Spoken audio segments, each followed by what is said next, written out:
જેતપુરના પ્રદૂષણ માફિયાઓ બેફામ બન્યા છે। રબારિકા રોડ ઉપર ઠલવાય છે ઝેરના ટેન્કરો। સાડી ઉદ્યોગના શહેર જેતપુરમાં હજારો કારખાનાઓ ચાલે છે, પણ હવે અમુક ઉદ્યોગપતિ પ્રદૂષણ માફિયાઓ બની ગયા છે। ત્યારે જેતપુરના રબારિકા રોડ પર આવેલા શક્તિ પ્રિન્ટના કારખાના દ્વારા રસ્તા પર ખુલ્લેઆમ સ્લજને રોડ ઉપર ઠાલવી રહ્યા છે, જાણે જાહેરમાં શહેરને ઝેર પીવડાવવામાં આવતું હોય તેમ લાગી રહ્યું છે।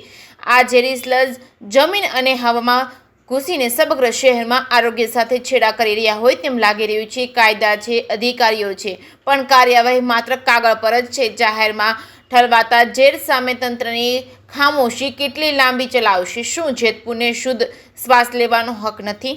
શું જેતપુરના લોકોને નિરોગી જીવવાનો હક નથી? પ્રશ્નો અનેક, જવાબ ઝીરો।